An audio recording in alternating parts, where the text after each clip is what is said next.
Salam saudara-saudara yang terkasih dalam nama Tuhan Yesus Kristus. Selamat berjumpa kembali pada pagi hari yang indah ini, di mana kita dapat bersekutu bersama-sama di saat-saat yang indah. Biarlah kita dapat menaikkan puji syukur kepada Tuhan serta pengagungan kepada Tuhan. Mari kita berdoa bersatu dalam doa. Dalam nama Bapa, Putra, dan Roh Kudus, kasih karunia dan damai sejahtera dari Tuhan Allah dan Tuhan Yesus Kristus menyertai kita sekalian. Tuhan Allah Bapa kami dalam sorga, kembali kami mengucap syukur Bapa pada pagi hari ini, di mana Engkau persatukan kembali, di mana kami supaya dapat bersama-sama beribadah kepadamu Bapa. Biarlah Engkau persatukan setiap jemaat kami, untuk kami dapat bersama-sama membawa korban puji-pujian, korban syukur, korban pengagungan kepadamu. Juga pada pagi hari ini, Engkau ada bersekutu dengan kami, biarlah sebelum kami memulainya Tuhan, merenungkan firman Tuhan, biarlah semua ini kami serahkan ke dalam tangan-Mu dari pertengahan, awal, hingga akhirnya. Biarlah pakailah hamba-Mu yang juga untuk menaburkan firman Tuhan, pakai menjadi alat kepanjangan dari tangan-Mu saja Bapa. Biarlah memakai bahasa yang sesederhana mungkin, sehingga dapat dimengerti oleh kami semua, sehingga itu menjadi berkat bagi kebesaran nama-Mu saja. Terima kasih Bapa, biarlah semua ini kami serahkan ke dalam tangan-Mu, dari awal, pertengahan, hingga akhirnya, dan kami membukanya hanya di dalam nama Tuhan Yesus Kristus. Terima kasih Bapa, haleluya, amin.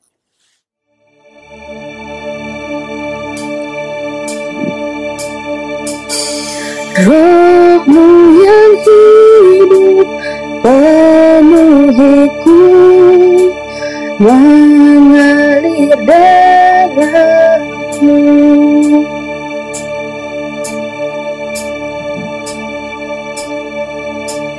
Jiwaku tenang bersama-Mu dalam naungan-Mu.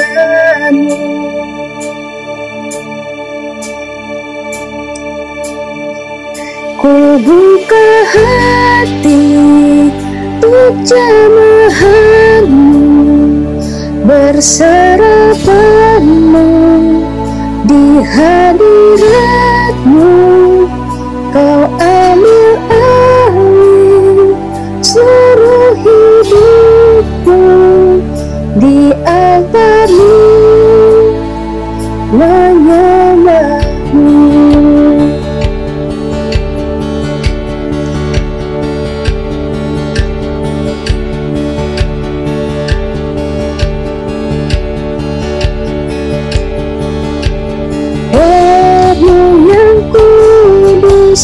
Pulihkanku, Engkaulah damaiku. Ku hidup oleh anugerah-Mu yang menyertaiku.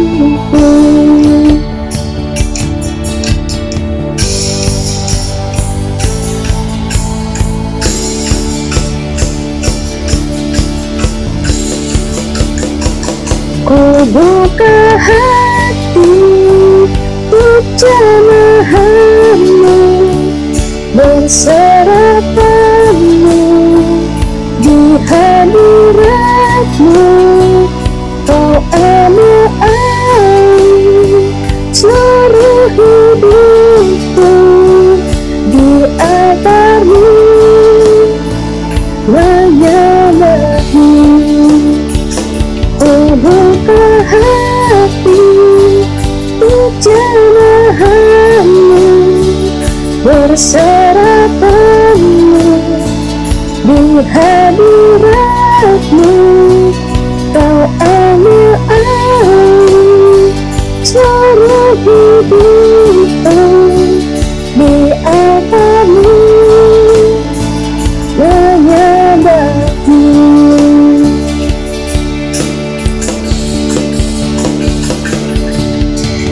Roh yang hidup pulihkan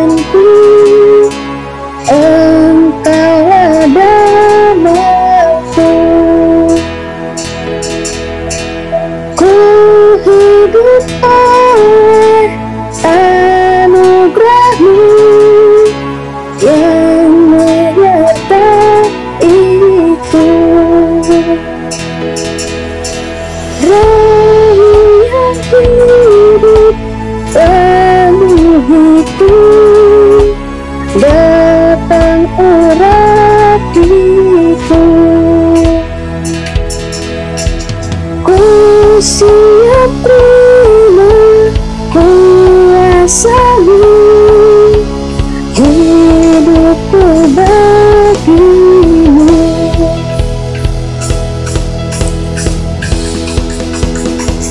Ku buka hati untuk jemaah-Mu, berserah penuh di hadirat-Mu.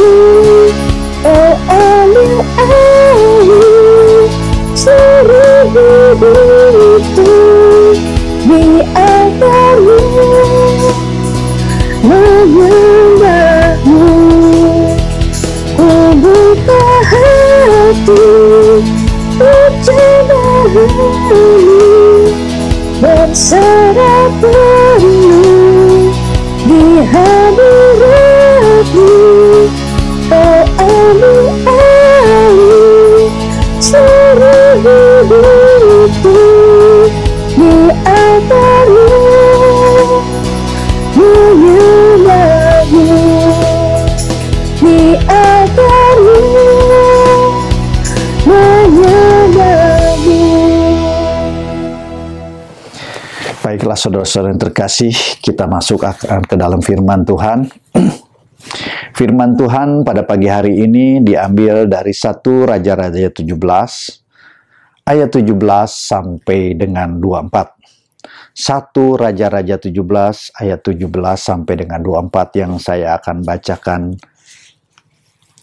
Sesudah itu, anak dari perempuan pemilik rumah itu jatuh sakit, dan sakitnya itu sangat keras sampai tidak ada nafasnya lagi. Kata perempuan itu kepada Elia, "Apakah maksudmu datang kemari, ya abdi Allah? Singgahkah engkau kepadaku untuk mengingatkan kesalahan-kesalahanku dan untuk menyebabkan anakku mati?" Kata Elia kepadanya, "Berikanlah anakmu itu kepadaku."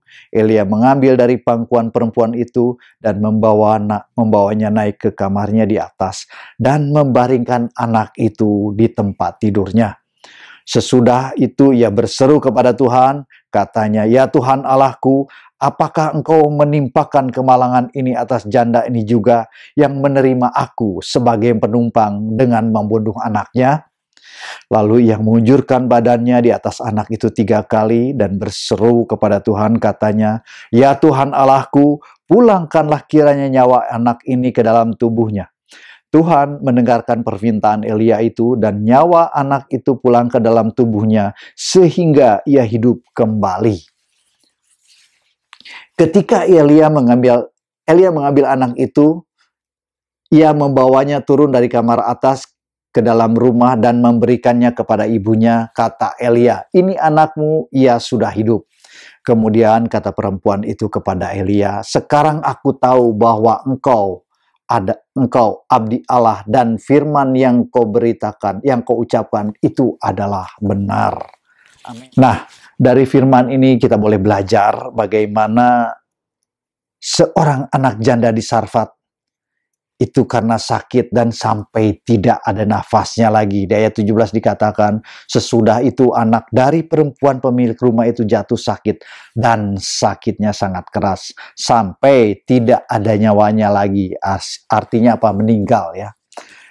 Nah, harapan sebagai ibu mungkin ya. Sebagai ibu punya harapan terhadap anaknya, apalagi ini janda hanya tinggal punya anak satu, dia mempunyai harapan, berpengharapan kepada anak ini, sehingga di dalam kehidupan kita pun terkadang kita berpengharapan kepada apa yang kita punya.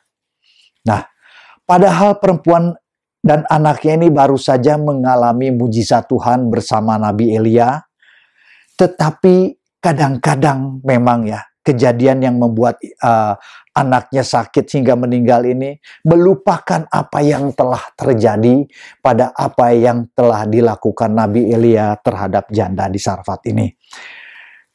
Sehingga secara tidak sadar kita diarahkan oleh kedagingan kita untuk melupakan mujizat Tuhan, di mana ada penyertaan Tuhan di dalam kehidupan kita.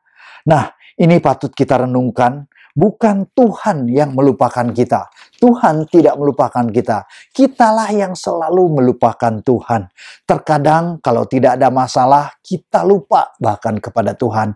Kalau kehidupan kita nyaman, kita lupa kepada Tuhan. Apalagi semua persoalan, pergumulan, setiap masalah di dalam hidup kita, itu selesai atau beres. Tentu kita lupa. Sehingga kita bukan mengharapkan Tuhan lagi. Sehingga kita bukan mengharapkan, berdoa kepada Tuhan, meminta pertolongan kepada Tuhan. Tetapi apa? Berdasarkan kekuatan tangan sendiri, berdasarkan kemampuan kita. Saya bacakan Yeremia 17 ayat 5 sampai dengan 7 yang begini bunyinya. Beginilah firman Tuhan, terkutuklah orang yang mengandalkan manusia, yang mengandalkan kekuatannya sendiri, dan yang hatinya menjauh daripada Tuhan. Ia akan seperti lemak bulus di padang belantara. Ia tidak akan mengalami datangnya keadaan baik. Ia akan tinggal di tanah angus, di padang gurun, di negeri padang asin yang tidak berpenduduk. Diberkatilah orang yang mengandalkan Tuhan, yang menaruh harapannya pada Tuhan. Kembali kita diingatkan bahwa kalau kita mengharapkan pengharapan kita terhadap kekuatan kita sendiri, bahkan kita mungkin mengharapkan bukan terhadap anak kita, bukan terhadap kekuatan kita, terhadap apa mungkin tabungan atau simpanan kita atau orang-orang kuat yang kita harapkan bisa menolong kita. Tuhan katakan, terkutuklah. Jadi Tuhan ingatkan kepada kita untuk kita tidak mengharapkan kekuatan dari manusia. Demikian juga apa yang dikatakan di firman Tuhan. Ibu ini mungkin mengharapkan anaknya akan berhasil sehingga dia berpengharapan kepada anak ini. Dia punya harapan, punya keinginan. Padahal apa yang dilihat oleh mata kita memang semua itu tidak kekal. Tuhan katakan apa? Yang terlihat oleh mata tidak kekal. Di Yeremia dikatakan apa? Karena kalau kita terkutuk yang mengharapkan, mengandalkan manusia, seperti ia akan seperti semak bulus di padang belantara. Semak bulus, tahu nggak? Semak bulus itu ada di tanah yang kering ya. Gampang diombang, dibawa angin ke kanan dan ke kiri itu semak bulus. Dia kadang-kadang akarnya pun tidak ada. Karena apa? Kering dia tidak akan mengalami keadaan baik, tidak akan mengalami datangnya keadaan baik. Artinya keadaan baik itu tidak akan datang kepada kita. Kenapa? Karena kita mengharapkan orang yang mudah berubah, keadaan di dunia ini yang mudah berubah. Demikian juga seperti ibu ini yang mungkin mengharapkan anaknya, tetapi apa jadinya saudara? Sakit dan meninggal. Itulah kenapa firman ini mengatakan bahwa diberkatilah orang yang mengandalkan Tuhan, yang menaruh harapannya kepada Tuhan. Karena apa? Setiap orang yang mengandalkan Tuhan, tentu dia diingatkan oleh Tuhan untuk datang kepada Tuhan, untuk meminta pertolongan kepada Tuhan, untuk memohon Tuhan. Pada pagi hari sebelum kita berangkat bekerja, kita berdoa. Pada malam hari kita bersyukur karena penyertaan Tuhan setiap hari, pimpinan Tuhan, bahkan berkat-berkat Tuhan yang diberikan kepada kita. Jadi dari firman ini, pengharapan kita adalah pengharapan Tuhan. Jadi pengharapan kita hanyalah kepada Tuhan saja. 2 Korintus 1 ayat 19 dan 20 yang demikian bunyinya. Karena Yesus Kristus anak Allah yang telah kami beritakan di tengah-tengah kamu, yaitu olehku dan oleh Silvanus dan Timotius, bukanlah ya atau tidak, tetapi sebaliknya di dalam dia hanya ada ya. Sebab Kristus adalah ya bagi semua janji Allah. Itulah sebabnya oleh dia kita mengatakan amin untuk memuliakan nama Tuhan. Memang di dalam Tuhan hanya adalah ya. Karena apa? Janji Tuhan itu adalah iya. Dan firman-Nya mengatakan amin. Iya. Karena apa? Tidak ada yang tidak. Hanya kadang-kadang kita yang tidak sabar menunggu. Yang kadang-kadang tidak ingin cepat-cepat ya, ingin instan, segala sesuai dengan keinginan kita ya. Nah, di dalam keadaan yang kedukaan seperti yang terjadi pada ibu ini, dilanda kesulitan yang sangat berat, timbul pula suatu masalah yang ia hadapi, yaitu ditinggalkan oleh anaknya yang dikasihinya. Dia hanya berdua, sedangkan perjalanan hidupnya masih jauh. Tentu kita bisa bayangkan ya, betapa sedih dan kehilangannya perempuan ini terhadap anaknya. Dan bagaimana hidup yang selanjutnya yang ia harus jalani seorang diri.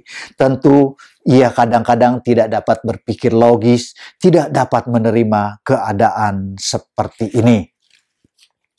Dan yang ia tahu bahwa nabi ini datang hanya untuk menolong, ternyata apa? Yang kematian yang ia bawa.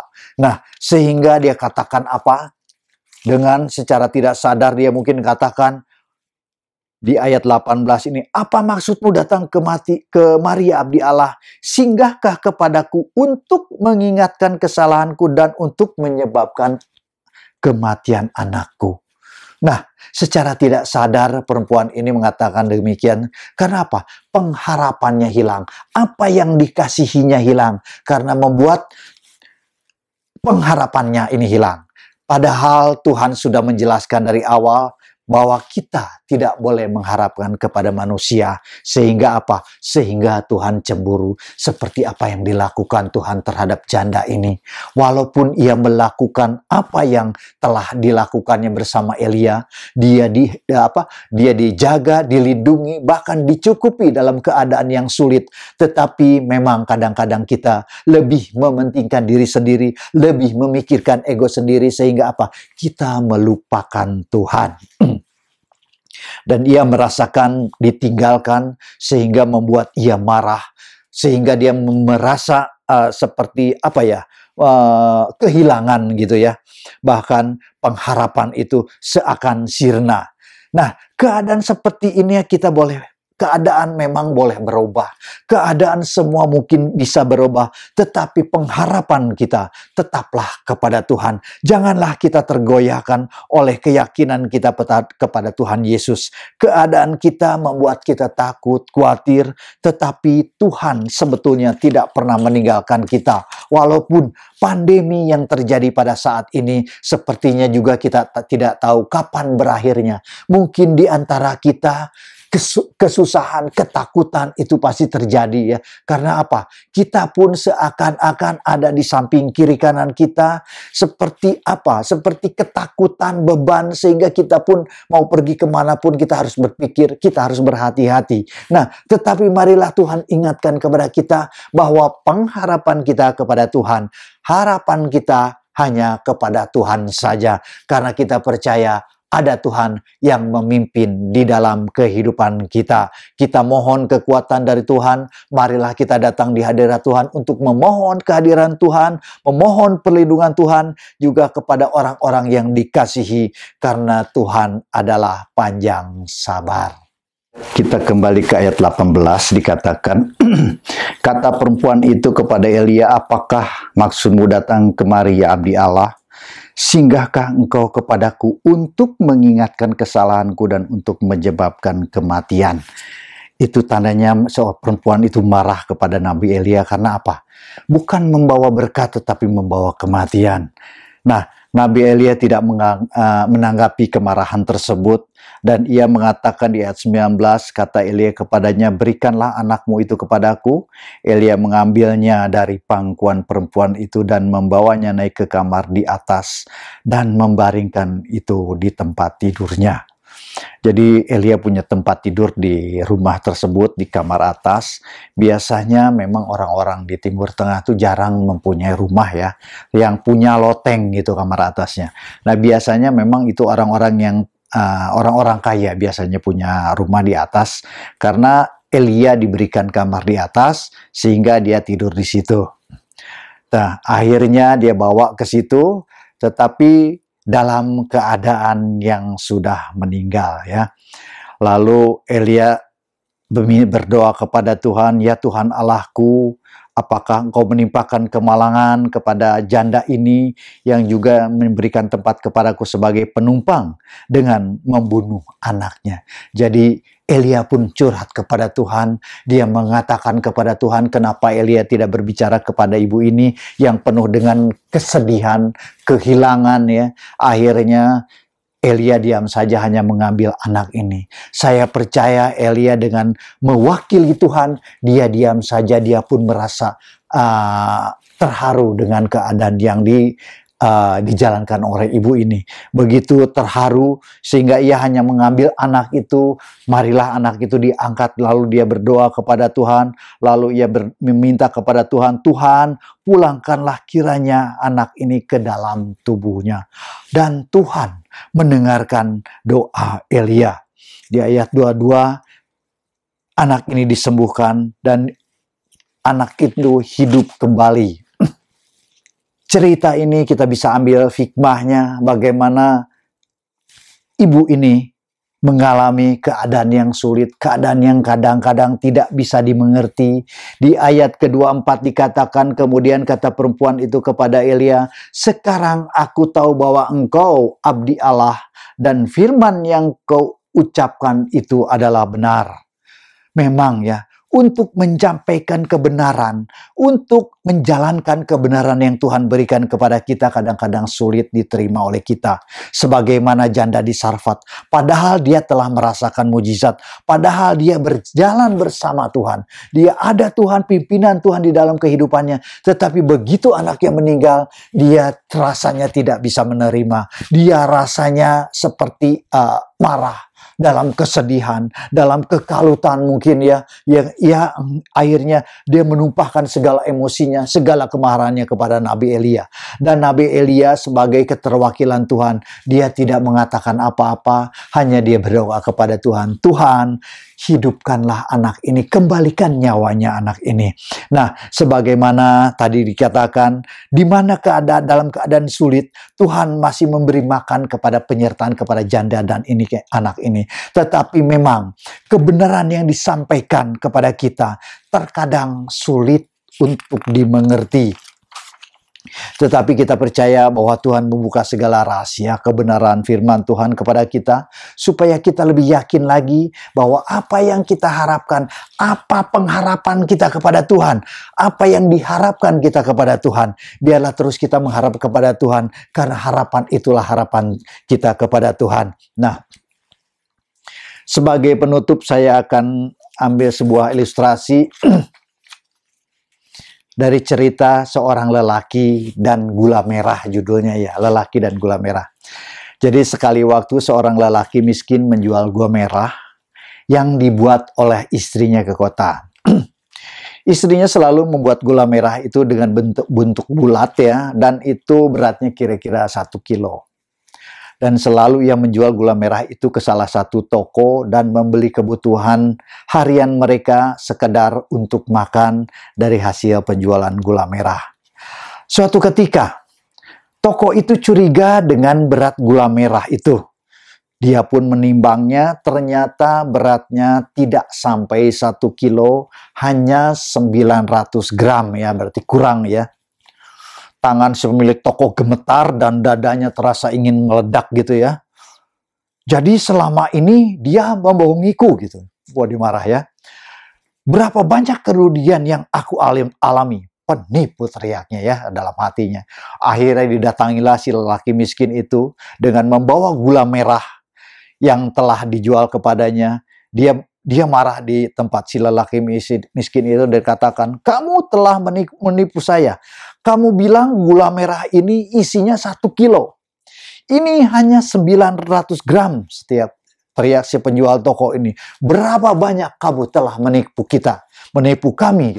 Si lelaki itu marah-marah terhadap si penjual gula merah ini. Akhirnya lelaki itu menundukkan kepalanya dan berkata, kami orang miskin, kami tidak mempunyai timbangan di rumah. Kami membeli beras dari toko Bapak seharga 1 kilo dan itulah yang kami jadikan timbangan untuk menimbang gula merah kami.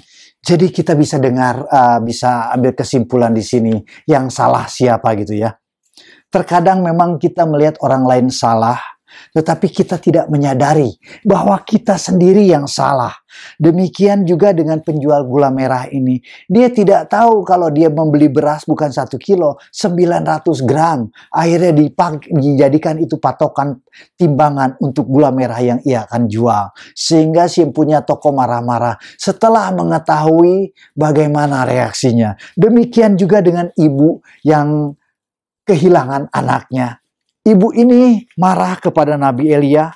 Ibu ini tidak menerima dengan keadaan ini, padahal itu adalah kesalahan kita sendiri. Begitu juga dengan keadaan kita. Kadang-kadang kita marah dengan keadaan kita yang kurang, keadaan kita yang kadang-kadang memang tidak sesuai dengan kehendak Tuhan. Biarlah melalui firman ini kita boleh belajar bahwa pengharapan kita hanya kepada Tuhan, di mana kita mengharapkan Tuhan pada pertolongan kepada Tuhan saja, di mana setiap saat, setiap keadaan kita datang kepada Tuhan untuk memohon pertolongannya, tutup campur tangan dalam kehidupan kita, bukan saja kepada janda di Sarfat pengharapan ini diberikan, tetapi kita pun bisa mengharapkan ada kehadiran Tuhan di dalam kehidupan kita, supaya kita boleh belajar, supaya kita mengerti bahwa sekarang aku tahu bahwa engkau adalah abdi Allah. Apa yang dikatakan perempuan itu, bahwa firman yang Tuhan yang engkau ucapkan adalah benar. Nah, itulah biarlah menjadi pemikiran bagi kita bahwa setiap firman Tuhan, setiap renungan firman Tuhan itu adalah menjadi kekuatan bagi kita, menjadi pandangan bagi kehidupan kita, untuk kita belajar dari firman itu, untuk kita simpan firman itu di dalam hati kita, sehingga kita punya pegangan untuk hidup bersama pimpinan dengan Tuhan, dipimpin oleh Tuhan, memohon kepada Tuhan, memohon kekuatan kepada Tuhan, di mana akhir-akhir ini kita tentu dibikin banyak khawatir dengan keadaan yang kadang-kadang tidak kita inginkan. Biarlah melalui perenungan ini kita diberkati, kita banyak belajar dan merenungkan untuk kita boleh mengerti maksud Tuhan di dalam firman ini. Pengharapan yang Tuhan inginkan adalah pengharapan yang kepada Tuhan, sesuai dengan apa yang dilakukan oleh Nabi Elia yang mengarahkan hidup si janda ini, supaya apa? Pengharapan kita hanya kepada Tuhan saja. Amin. Tuhan Yesus memberkati. Baiklah saudara-saudara yang terkasih, sebelum kita mengakhiri persekutuan kita, doa renungan kita pada pagi hari ini, sebelum kita mengakhirinya, biarlah kita siapkan untuk kita dapat memberikan persembahan kita, untuk kita kumpulkan nanti pada saat kita berkumpul, bisa diserahkan kepada bendahara gereja, atau bisa pula disetorkan langsung ke rekening via transfer. Marilah kita bersatu dalam doa. Tuhan Allah Bapa kami dalam sorga, kembali kami mengucap syukur Bapa atas perenungan firman Tuhan. Biarlah renungan ini boleh kami belajar dari apa yang telah Engkau berikan kepada kami. Sungguh kami boleh belajar Tuhan, bahwa Tuhan akan menyertai kami di setiap keadaan.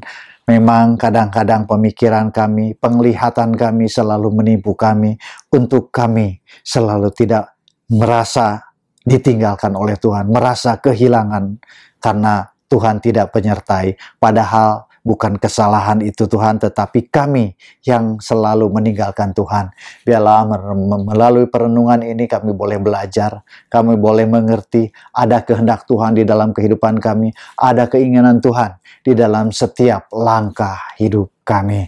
Terima kasih Bapa. Juga kami berdoa untuk setiap jemaat gereja GGP Kanaan Tuhan. Biarlah Engkau berkati setiap kami dimanapun berada. Kami percaya kesehatan, kekuatan yang daripadamu akan menyertai kami terus, sehingga kami percaya ada perlindungan Tuhan. Keadaan yang kadang-kadang memang tidak kami mengerti, kami percaya ada Tuhan yang menyertai, yang akan terus mengarahkan hidup kami, bahkan memimpin di dalam kehidupan kami. Tuhan Allah Bapa kami dalam sorga, juga kami berdoa untuk Bapak Gembala kami, biarlah terus dalam perlindungan Tuhan, kekuatan dan pengharapan yang daripadamu saja terus alam akan melindungi dan menaungi kami semua. Bahkan kasih karunia itu akan menyertai kami semua sebagai jemaat Kanaan secara keseluruhan. Juga untuk yang sakit Tuhan, Engkau jamah sembuhkan, yang kekurangan Engkau cukupi, bahkan di dalam yang kelemahan Engkau kuatkan. Tuhan Allah Bapa kami dalam surga, sebentar kami akan memberikan apa yang telah Engkau berikan kepada kami, berkat-berkat yang telah kami nikmati, biarlah kami akan mengembalikannya dengan ucapan syukur kepadamu. Biarlah setiap tangan-tangan yang akan memberikan Tuhan Engkau berkati, biar Engkau berkati terus menjadi berkelimpahan. Terima kasih Bapa, terima kasih. Biarlah semua ini kami serahkan ke dalam tangan-Mu. Baiklah saudara-saudara, kita siapkan hati kita untuk menerima berkat-berkat dari Tuhan Yesus.